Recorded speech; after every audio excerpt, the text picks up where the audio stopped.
آپ کے غلام اسلم فرماتے ہیں رات کو میں اور جناب عمر نکلے تھے تو ایک مکان میں ہم نے دیکھا کہ ایک عورت نے نا اس کے بچے بار بار شور کر رہے ہیں اور وہ کچھ پکا رہی ہے، آواز آ رہی ہے۔ تو حضرت عمر نے دروازے پہ دستک دی، کون ہے دروازے پہ؟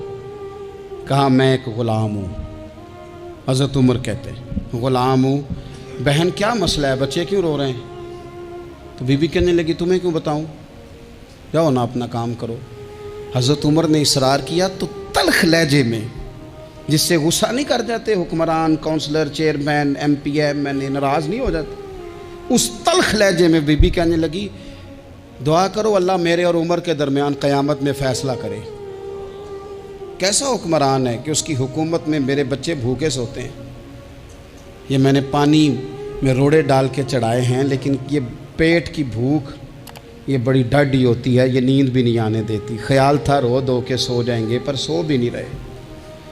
حضرت فاروق اعظم دوڑے گئے، گھر سے سامان اناج غلہ کندھے پہ رکھا۔ خادم کہتے میں نے کہا کہ مجھے دے دیں، فرمانے لگے چل تو وعدہ کرنا قیامت میں بھی میرے بوجھ اٹھائے گا۔ کہ حضور نہیں، وہ تو میرے بس کی بات نہیں۔ فرمایا پھر مجھے کرنے دے۔ دوڑے آئے، اس خاتون کے دروازے پر لا کے وہ چیزیں رکھیں۔ کہا بہن اگر تو پردہ کر لے تو یہ غلام نہ آج کھانا پکا دے تیرے بچوں۔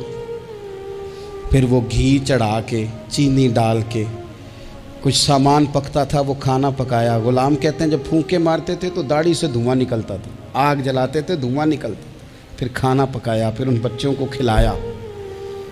پھر حضرت عمر فاروق رضی اللہ تعالیٰ عنہ نا تھوڑے پیچھے بیٹھ گئے تو بچوں کے ساتھ اس طرح کی باتیں کرنے لگے کہ وہ ہنس پڑے۔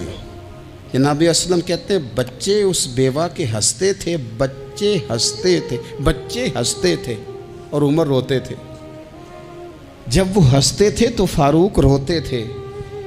پھر وہ بچے آہستہ آہستہ لیٹنے لگے اور جب وہ سونے کی طرف بڑھنے لگے تو حضرت عمر کہنے لگے بہن میں جاؤں؟ کہنے لگی رب تیرا بھلا کرے، میرا کلیجہ پھٹ جاتا اگر میرے بچوں کو آج شام بھی روٹی نہ ملتی۔ تو سیدنا فاروق اعظم رضی اللہ تعالیٰ عنہ کہنے لگے پھر تو میرے لیے دعا کرے گی؟ کہنے لگی میں دعا کرتی ہوں اللہ عمر کی جگہ تیرے جیسا کو نیک آدمی بٹھا دے۔ تو حضرت عمر کہنے لگے ایک چھوٹی سی گزارش بھی مان لو گی؟ کا کیا؟ فرمانے لگے کوئی یہ میری خدمت اگر پسند آئی ہے تو عمر کو معاف نہیں کر دیتی؟